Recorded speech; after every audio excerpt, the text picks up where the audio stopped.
राधे राधे। श्री हरिदास, श्री कुंज बिहारी। कैसे हैं आप सभी लोग? आई होप कान्हा जी की कृपा से आप सभी लोग अच्छे होंगे और स्वस्थ होंगे। ओम नमो भगवते वासुदेवाय। हरे कृष्णा। आषाढ़ मास महात्म्यम कथा अध्याय 9। आषाढ़ मास में श्री हरि नारायण जी, बाबा महादेव पिताजी और सूर्यदेव जी को अर्घ दिया जाता है।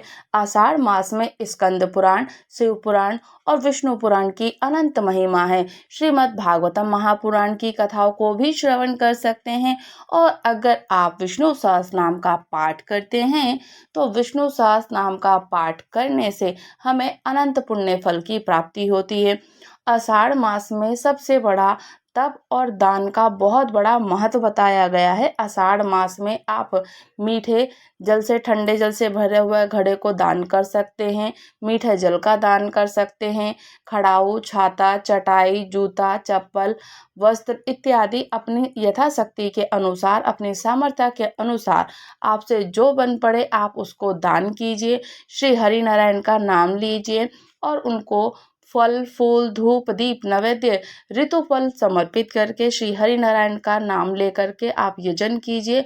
और जो भी आप कार्य करते हैं, दान करते हैं, गंगा जी का स्नान करते हैं, सरयू जी में, नर्मदा जी में, गंडकी जी में, जो भी आपके घर के आसपास में गंगा जी है, स्नान करें और श्री हरि नारायण का नाम लेकर के जो भी हम दान करते हैं उस दान को करने से अक्षय पुण्य फल की प्राप्ति होती है।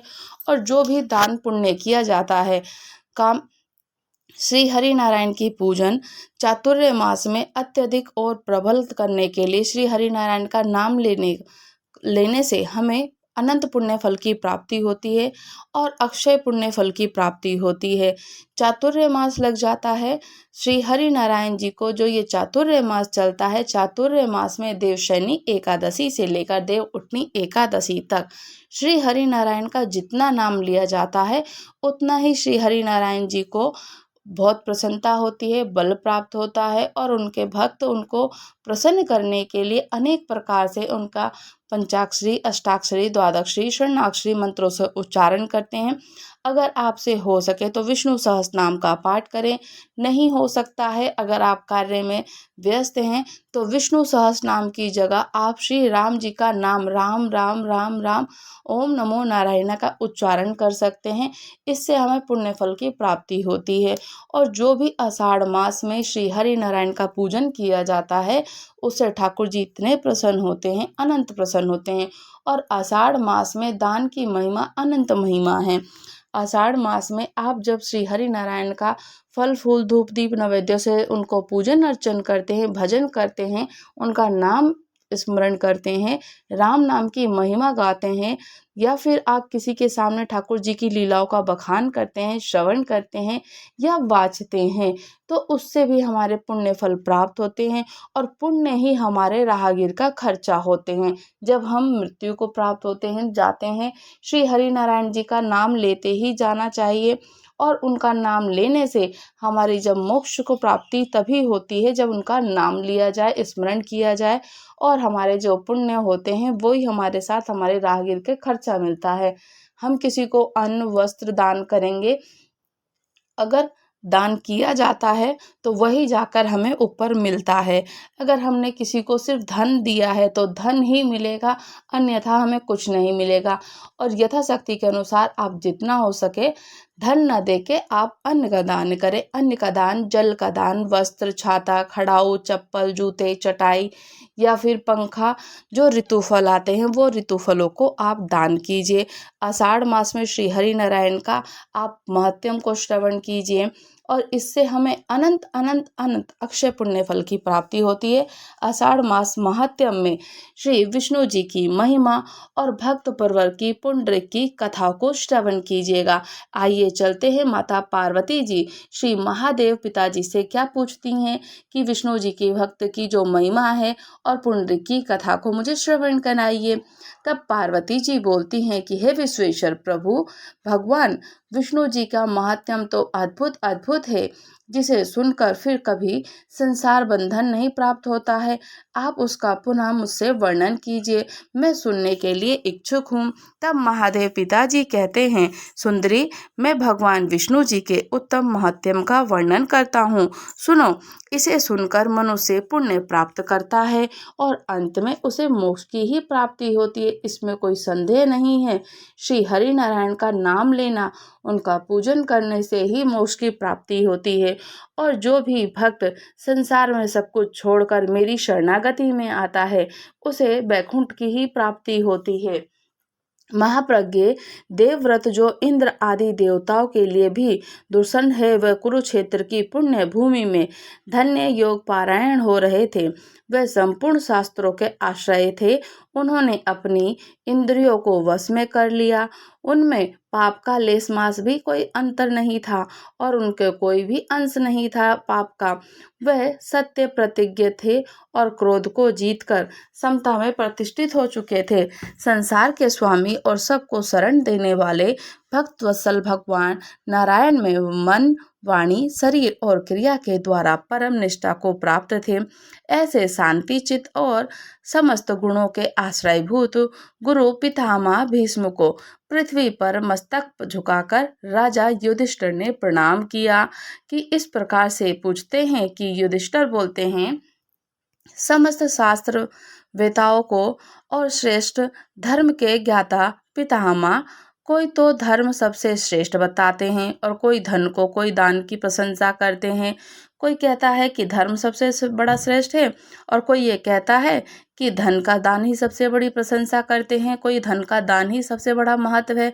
तो कोई संग्रह गीत गाते हैं और कुछ लोग सांख्य समर्थक हैं, तो दूसरे लोग योग्य को, कोई यथार्थ ज्ञान को उत्तम मानते हैं, तो कोई वैराग्य को, तो कुछ लोग तो अग्निहोत्रम आदि कर्म से सबसे बड़ा श्रेष्ठ समझते हैं, तो कुछ लोग उसे आत्मज्ञान को बड़ा ही मानते हैं और कुछ लोग ऐसे हैं जिसे पाकर मिट्टी के ढेले हो, पत्थर और स्वर्ण में समबुद्धि हो जाती है।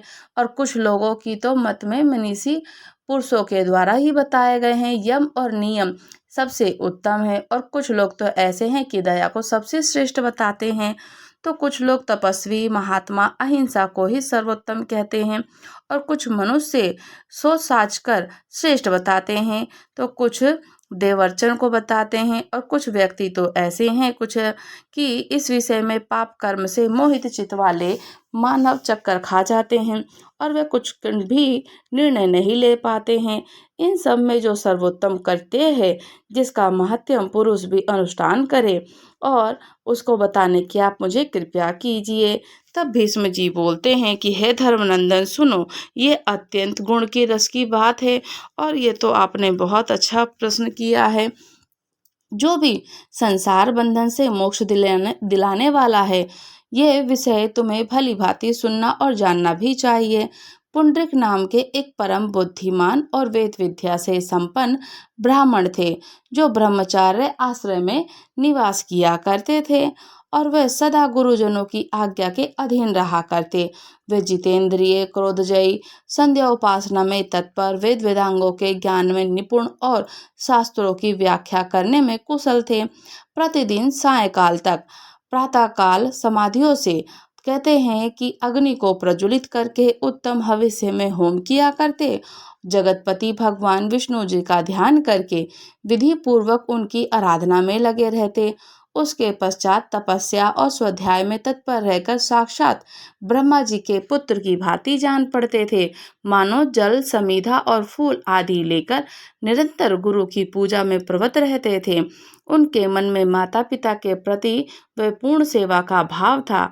वह भिक्षा का आहार करते और दंभ देव से ही दूर रहते थे। ब्रह्म विद्या का स्वाध्याय करते, प्राणायाम को अभ्यास करते और हमेशा उनके हृदय में सबके प्रति आत्मभाव था। संसार की ओर से वह निष्पर्ष हो गए थे। एक बार उनके मन में संसार सागर से तारने वाला विचार उत्पन्न हुआ। फिर तो वह माता पिता, भाई बंधु और अपने ही सभी कुटुंबी को, बंधु बांधवों को, वंश परंपरा से प्राप्त धन धान्य से परिपूर्ण ग्रह, सब प्रकार के अन्न की पैदावार के योग्य बहुमूल्य खेत और उनकी तृष्णा को छोड़कर धैर्य से संपन्न और परम सुखी होकर पैदल ही पृथ्वी पर विचरने लगे। ये यौवन रूप आयु और धन का संग्रह सब अनित्य है, यह विचार करके उनका मन तीनों लोकों की ओर से फिर गया था। तो पांडुनंदन महायोगी पुंडरीक पुण्यात्मा पुराणों के वक्ता और मार्ग से यथा समय समस्त तीर्थों में विधि पूर्वक विचरने लगे थे। अब एक समय धरती पर कुछ ऐसा आया कि एक समय धीर तपस्वी महाभाग पुंडरीक अपने पूर्व कार्मिक अधीन हो गए और घूमते इधर उधर घूमते घूमते शालिग्राम तीर्थ में जा पहुंचते हैं, जहां उपस्थ्याग के धनी और तत्ववेत्ता मुनियों के द्वारा सेवित थे। उस परम पुण्यमय क्षेत्र में सरस्वती नदी जी के देवदाह नामक तीर्थ में स्नान करके उत्तम व्रत का पालन करने वाले महाबुद्धिमान ब्राह्मण वहां के जाति समरी चक्रकुंड चक्र नदी से संबंध रखने वाले अन्य कुंड और अन्याय तीर्थों में घूमने लगे। अब घूमते घूमते तीर्थ सेवन करने से उनका अनंतकरण अत्यंत शुद्ध हो चुका था और उन्होंने ध्यान योग में प्रवृत्त होकर वहीं अपना आश्रम भी बना लिया था और उसी तीर्थ में शास्त्रों के विधि और परम भक्ति के साथ भगवान गरुण ध्वज की आराधना करके सिद्धि भी पाना चाहते थे। इसलिए शीतकाल हो उष्णकाल हो या आदि द्वंद्वों से रहित रहते थे। जितेंद्रिय और दीर्घकाल तक अकेले ही वहां निवास किया करते। शाक मूल फल यही उनका भोजन था और वह सदा संतुष्ट रहा करते। सब में समान दृष्टि रखते। यम और नियम आसन प्राणायाम प्रत्याहार धारणा ध्यान और समाधि के द्वारा आलस्य रहित हो सदा विधि पूर्वक योग का अभ्यास किया करते। उनके सारे पाप दूर हो चुके थे। वे वैदिक तांत्रिक पौराणिक मंत्रों से सर्वेश्वर भगवान विष्णु जी का आराधना करते और उन्हें भली भांति से शुद्धि से प्राप्त कर ली थी। ये सारी विद्याएं राग द्वेष मुक्त होकर मूर्तिवान सर्वधर्म को भात चित्र व्यक्तियों के द्वारा भगवान लगातार निरंतर उनकी आराधना में ही लगे रहते। उसके पश्चात किसी समय परमार्थ तत्व के ज्ञाता साक्षात सूर्य के समान महातेजस्वी विष्णु भक्त से परिपूर्ण हृदय वाले वैष्णवों को हित में तत्पर रहने वाले देव ऋषि नारद जी तपोनिधि पुंडरीक जी को देखने के लिए उस स्थान पर जा पहुंचे। नारद जी को आया देखकर पुंडरीक प्रसन्न चित्त से उठे और हाथ जोड़कर उन्हें प्रणाम किया। उसके पश्चात विधि पूर्वक अर्घ्य निवेदन करके नारद जी को प्रणाम कर मस्तक झुकाया। फिर मन ही मन विचार किया कि ये अद्भुत आकार मनोहर वेश धारण करने वाले तेजस्वी पुरुष कौन है। इनके हाथों में वीणा मुख पर प्रसन्नता छा रही है। और ये सोचते हुए वे उन परम तेजस्वी नारद जी से बोलते हैं कि आप कौन हैं और आप कहाँ से आए हैं, इस आश्रम पे कैसे पधारे। तब भगवान इस पृथ्वी पर आपका दर्शन तो प्राय दुर्लभ ही है, मेरे लिए जो आज्ञा हो उसे बताने की कृपा कीजिए। तब नारद जी कहते हैं, ब्राह्मण मैं नारद हूँ, तुम्हें देखने की उत्कंठा से यहाँ आया हूँ। हे द्विज श्रेष्ठ, भगवान का भक्त यदि चांडाल हो तो वो भी स्मरण वार्तालाप और अथवा पूजन करने वालों को सबको पवित्र कर देता है। जो अपने हाथों में धनुष पंचजन्य शंख चक्र धर्षण और शंख चक्र कौमुदी गदा धारण किए हैं, जो कि त्रिभुवन के नेत्र हैं, देवादिदेव भगवान का मैं दास हूँ, मैं नारद हूँ। तब पुंडरीक बोलते हैं कि देवेश्वर, आपका दर्शन पाकर मैं तो देहधारियों में धन्य हो गया, देवताओं के लिए भी परम पूजनीय बन गया। मेरे माता पिता तो कृतार्थ हो गए, आज मैंने जन्म लेने का फल जो पा लिया है। मैं आपका भक्त हूँ, मुझ पर अनुग्रह कीजिए, मुझ पर गुण रहस्य भरे हुए कर्तव्यों का उपदेश दीजिए। तब नारद जी ने कहा, ब्राह्मण, इस पृथ्वी पर अनेक शास्त्र बहुत से कर्म और अनेक प्रकार के धर्म हैं। इसलिए संसार में ऐसी विलक्षणता दिखाई देती है। अन्यथा सभी प्राणियों को या तो केवल सुख ही सुख प्राप्त होता है या दुख ही दुख प्राप्त होता है। कोई सुख और दुख का अंतर देखने में नहीं आता। तो कुछ लोगों के मत में जगत क्षणिक विज्ञान मात्र चेतन आत्मा से रहित और ब्रह्म पदार्थों से उपेक्षा से शून्य है। दूसरे लोग ऐसा कहते हैं कि ये जगत सदा नित्य मूल प्रकृति से ही उत्पन्न हुआ है और उसमें लीन होता है और उपादान की नित्य के अनुग्रह और उसी के अनुसार नित्य ही है। कुछ लोग तत्व के विचार में प्रवृत्त होकर ऐसा निश्चय ही करते हैं। आत्मा अनेक नित्य सर्वगत है। दूसरे लोग इस पर निश्चय पहुंचे हुए हैं और जितने शरीर हैं उतनी ही आत्मा है। इस मत के अनुसार हाथी, कीड़े आदि शरीर में ब्रह्मांड के रूपी महान अंड में जो आत्मा की सत्ता मौजूद है, उसे कुछ लोगों का कहना है कि आज इस जगत की ऐसी व्यवस्था है, वैसी ही कालांतर में रहती है। संसार का ये प्रवाह नित्य ही बना रहता है। भला इसका कर्ता कौन है? कुछ अन्य व्यक्तियों के राय में जो वस्तु प्रत्यक्ष उपलब्ध होती है, उसके सिवा वो किसी वस्तु की सत्ता नहीं है। फिर स्वर्ग आदि कही गई है कि कुछ लोग जगत को ईश्वर की सत्ता से रहित समझते हैं और कुछ लोग ईश्वर को ही व्यापक मानते हैं और कुछ लोग तो ऐसे हैं कि एक दूसरे से प्रतिन विभिन्न प्रकार को सोच रखने वाले और लोग सत्य से विमुख हो रहे हैं। तो इसी तरह अनेक प्रकार के मत का माया जाल फैलाने वालों से दूसरे लोग की बुद्धि विद्या के अनुसार अपनी युक्तियों को स्थापित करते हुए भेदपूर्ण विचारों को लेकर अनेक प्रकार की भांति बातें बनाते हैं। अब मैं तर्क में स्थित होकर वास्तविक तत्व की बात कहता हूँ। ये परम ज्ञान और परमात्म ज्ञान है। परम पुण्यमय भयंकर संसार बंधन का नाश करने वाला देवता आदि से लेकर मनुष्य प्रत्येक सब लोग उसी को प्रामाणिक मानते हैं और जो कहते हैं कि श्री हरि नारायण ही हैं, वे लोग अतीत हो, भूत हो और भविष्य हो, कोई भी कार्य श्री हरि नारायण का नाम लेके किया जाए और वस्तुओं को परिणाम रूप से नहीं स्वीकार करते हैं तो उन्हें प्रत्यक्ष वर्तमान वस्तु की प्रामाणिकता मान्य है। परंतु मुनियों ने प्रत्यक्ष और अनुमान के सिवा उस आग में भी प्रमाण किया है जो पूर्व परंपरा से एक ही रूप में चला आ रहा है। वास्तव में ऐसे आगम को ही परमार्थ वस्तु के साधन में प्रमाण माना जाता है। तो आगम उस शास्त्र का नाम है जिसके अभ्यास के बल से रोग द्वेषी रूप से मल का नाश करने वाले, उत्तम ज्ञान को उत्पन्न करने वाले, जो कर्म और उसके फलस्वरूप को प्रसिद्ध होता है, जिसका तत्व ही विज्ञान और दर्शन का नाम धारण करता है, जो सर्वत्र व्यापक जाति आदि कल्पना से है। कहा जाता है कि श्री हरि नारायण जी का ही नाम है जिसमें आत्मानुभव रूप नित्य सनातन इंद्रियातीत चमनीय अमृतज्ञ अनंत अनजन्मा अविकारी व्यक्त और अव्यक्त रूप से निर्जन निर्मल सर्वव्यापी विष्णु जी के नाम से विख्यात है और विभिन्न रूप में स्थित माना गया है। वह परमात्मा आगम का ही दूसरा लक्षण है और यही साधन भूत है कि साध्य स्वरूप के दोनों ही आगम है और वे यज्ञ परमात्मा योगियों के द्वारा ध्यान करने के योग्य हैं।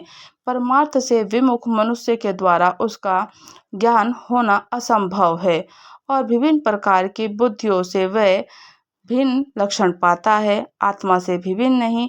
तो पुंडरीक देखकर सुनो, ध्यान से सुनो। पूर्व काल में ब्रह्मा जी ने मेरे पूछने पर जिस ताका का उपदेश दिया था वही मैं तुम्हें बताता हूँ। एक समय अज अविनाशी पितामह ब्रह्मा जी ब्रह्मलोक में विराजमान थे। उस समय मैंने विधि पूर्वक उनके चरणों में प्रणाम कर पूछा कि कौन सा ज्ञान सबसे उत्तम बताया गया है और कौन सा योग सर्वश्रेष्ठ माना गया है, ये सब कुछ मुझे यथारूप से बताइए।